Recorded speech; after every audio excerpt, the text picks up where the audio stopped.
উনি মফি চাচা, কখনো উনি মফি ভাই, এবং সম্পর্কটা রাজনৈতিকের চেয়ে পারিবারিক সম্পর্কটা বেশি ছিল। এই কারণে ওনার সাথে বিভিন্ন সময় বিভিন্ন রকমের স্মৃতিচারণ হতো।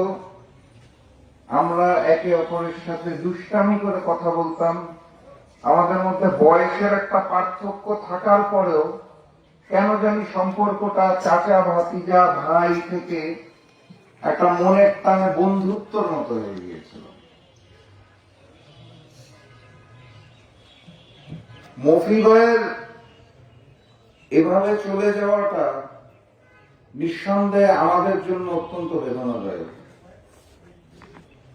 উনি আমার মরহুম পিতা শফিউল আলম প্রধানের হাত ধরে জাকপার পতাকা তলে রাজনীতি শুরু করেছিলেন এবং মৃত্যুর আগ পর্যন্ত, শেষ নিঃশ্বাস ত্যাগ করার আগ পর্যন্ত উনি কখনো দলের সাথে, সংগঠনের সাথে, সংগঠনের মানুষদের সাথে বেইমানি করেননি। মফি ভাই এমন একটা মানুষ ছিল, পঞ্চগড়ের বিভিন্ন উপজেলা থেকে যারা আসতো, এরকম বহুদিন হয়েছে, বহু মানুষ বিভিন্ন উপজেলা থেকে এসেছে, আটোয়ারি, তেতুলিয়া, বোদা, দেবীগঞ্জ। সময় কম থাকলে জেলা জাকপা পঞ্চগড়ের কার্যালয়ে ঢুকে নাই, সময় কম, কিন্তু মফি ভাইয়ের দোকানে যে এক কাপ চা খেয়ে গেছে, এরকম ইতিহাস আছে আমি জানি। কারণটা ছিল একটাই, কারণটা হচ্ছে মফি ভাই মানুষটা ভালো ছিল, ওনার আচার ব্যবহার ভালো ছিল, উনি হাসি মুখে মানুষের সাথে কথা বলত। এরকম একটা মানুষ যখন কোন সংগঠন হারায়, সেটা যেই সংগঠনই হোক, এটাকে বলা হয় একজন অভিভাবককে হারানো। আমি এটাই বিশ্বাস করি, মফি ভাই আমাদের ছেড়ে আল্লাহর দরবারে চলে গেছেন। আমরা পঞ্চগড় জেলা জাকপা একজন অভিভাবক হারিয়েছি। আমি আমার রাজপথের একজন সাথীকে হারিয়েছি। মফি ভাইয়ের জানাজায় এসে উপস্থিত হতে পারি নাই আমি। এইটার একটা দুঃখ এবং বেদনা আমার সারা জীবন আমাকে তাড়া করবে। এরকম একটা সময়, এরকম একটা পরিস্থিতিতে মফি ভাই সম্পর্কে দোয়া করা ছাড়া আমাদের আর কোনো কিছু করার নেই। আমি আপনাদের সকলের কাছে হাত জোর করে অনুরোধ করব, আমি জানি মফি ভাই হাস্যমুখী ভালো মানুষ, কারোর সাথে, ওনার মতো একটা মানুষের কারোর সাথে খারাপ ব্যবহার করার কথা না, তারপরেও মানুষ মাত্রই ভুল হয়ে যায়।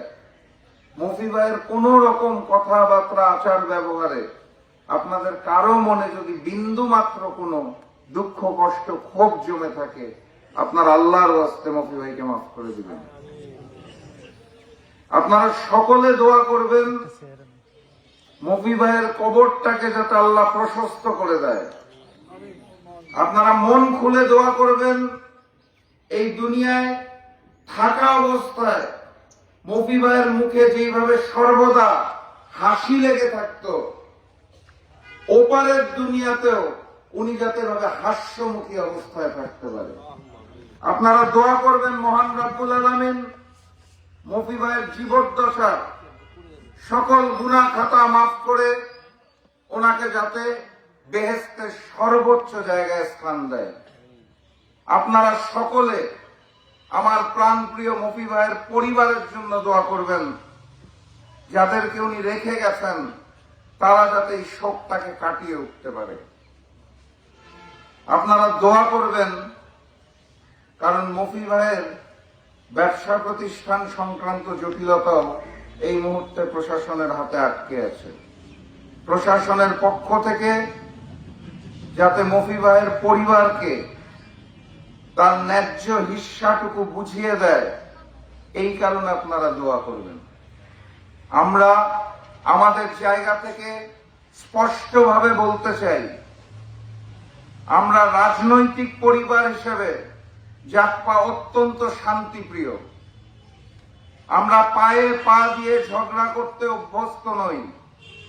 কিন্তু প্রশাসন যদি আমাদেরকে বাধ্য করে মফিজুল ইসলাম মফির প্রাপ্য হিস্সা যদি সঠিকভাবে বুঝিয়ে না দেয়, সেক্ষেত্রে আমাদের তখন শান্তিপ্রিয় থাকার আর কোনো উপায় থাকবে না।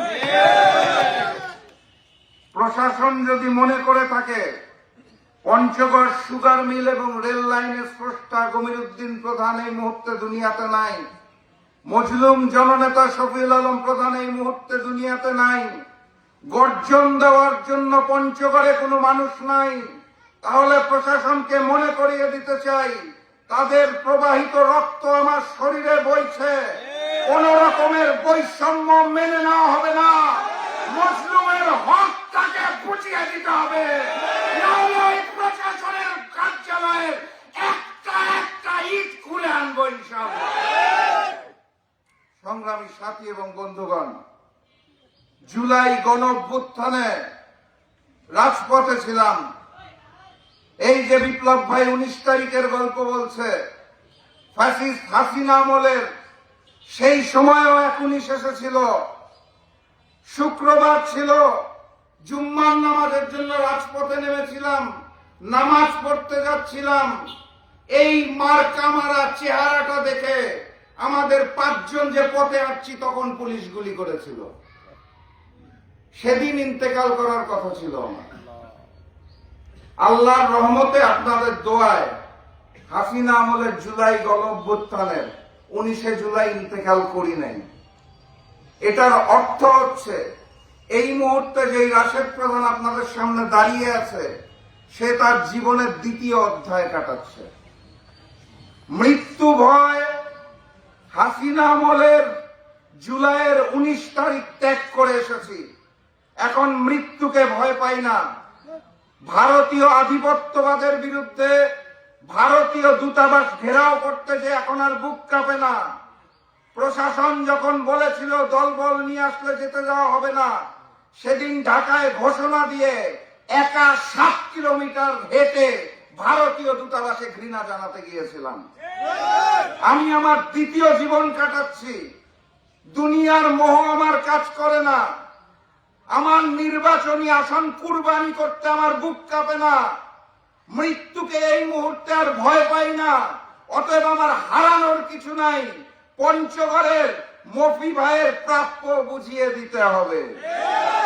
পঞ্চগড়ের মজলুম জনগণ মফি ভাইয়ের মতো আরো যারা বঞ্চিত আছে তাদের প্রাপ্য বুঝিয়ে দিতে হবে। আমি আমার পৈতৃক সম্পত্তির জায়গা জমি নিয়ে চিন্তা করি না। আমি চিন্তা করি এই গমিরুদ্দিন প্রধানের পবিত্র ভূমি, শফিউল আলম প্রধানের পবিত্র ভূমি পঞ্চগড়ের কোনো মানুষ যদি বৈষম্যের শিকার হয়, জুলাই গণঅভ্যুত্থানের পরে এই নতুন বাংলাদেশে আবারও যদি সাধারণ মানুষের উপর অত্যাচার করা হয়, যদি জুলুম করা হয়, যদি নির্যাতন করা হয়, যদি বৈষম্য করা হয়, তাহলে আর কেউ থাকুক আর না থাকুক, গমিরুদ্দিন প্রধানের নাতি এবং শফিউল আলম প্রধানের সন্তান হিসেবে বারবার এসে দাঁড়াবো। আজ আর বক্তব্য দীর্ঘায়িত করব না। মফি ভাইয়ের শোকটাকে শক্তিতে রূপান্তর করতে হবে। মফি ভাইকে হারিয়ে যেতে দেওয়া যাবে না। মফি ভাইয়ের মতো মানুষ সারা জীবন পঞ্চগড়ের সাধারণ মানুষ, গরিব দুঃখী মানুষের জন্য কাজ করতে চাইতো, একটা নতুন বাংলাদেশের স্বপ্ন দেখত। দুর্ভাগ্য, উনি সেই নতুন বাংলাদেশটা দেখে যেতে পারে নাই। কিন্তু আমরা যারা রয়ে গেছি, আমাদের ইমানি দায়িত্ব শফিউল আলম প্রধানের মতো, গমিরুদ্দিন প্রধানের মতো, রেহানা প্রধানের মতো, মফি ভাইয়ের মতো তারা যে আদর্শ নিয়েছিল, সেই আদর্শকে বাঁচিয়ে রেখে আগামী প্রজন্মের জন্য নতুন পঞ্চগড় গড়ে দিয়ে যাওয়া। আমি আমার জায়গা থেকে বারবার বলেছি, চশমায় দেখি পবিত্র পঞ্চগড়। আমি যেই চশমাটা পরি, এই চশমা দিয়ে আমি পবিত্র পঞ্চগড়কে দেখতে চাই। মসজিদে ঢোকার সময় আমরা মসজিদ চত্বর পবিত্র রাখতে চাই। মসজিদ থেকে বের হয়ে বাইরে এসে দেখি চাঁদাবাজি, রাহাজানি, লুটপাট। হিন্দু ধর্মাবলম্বীরা মন্দিরের ভিতরটা পবিত্র রাখতে চায়, মন্দির থেকে বের হয়ে আসার পর দেখে ওই একই পাথর দিয়ে হত্যা, চাঁদাবাজি, রাহাজানি চলছে। এই পঞ্চগড় চলবে না। আমাদের এক নতুন পঞ্চগড় গড়ে তুলতে হবে, এক পবিত্র পঞ্চগড় গড়ে তুলতে হবে, যেই পঞ্চগড়ের স্বপ্ন গমির উদ্দিন প্রধান, শফিউল আলম প্রধান, মফি ভাইরা দেখে গেছে। এটার জন্য কাঁধে কাঁধ মিলিয়ে, হাতে হাত রেখে শপথ গ্রহণ করেন। আমি শুধু এইটুকু আপনাদের ওয়াদা করে যাচ্ছি, মজলুমের বিপদ যদি হয় তাহলে আমাকে খবর দিয়েন। বিয়ে বাড়ির দাওয়াতে আমাকে দাওয়াত দেওয়ার দরকার নাই, উৎসবে আমাকে প্রয়োজন নাই। যদি রক্ত দেওয়ার প্রয়োজন পড়ে তাহলে ডাক দিয়েন, কারণ আমি আমার দ্বিতীয় জীবন কাটাচ্ছি। আমি বক্তব্য দীর্ঘায়িত করব না, সবাইকে অনুরোধ করব, মফি ভাইয়ের জন্য আপনারা প্রাণ খুলে দোয়া করবেন। যেই নতুন পঞ্চগড় মফি ভাই দেখতে পারে নাই, সেই পঞ্চগড় আমরা সকলে মিলে গড়ে তুলব ইনশাআল্লাহ। সবাই ভালো থাকবেন এবং মফি ভাইয়ের জন্য বেশি বেশি দোয়া করবেন। বিজয়ের পথে যাত্রা শুরু, জীবন অথবা মৃত্যু। আসসালামু আলাইকুম।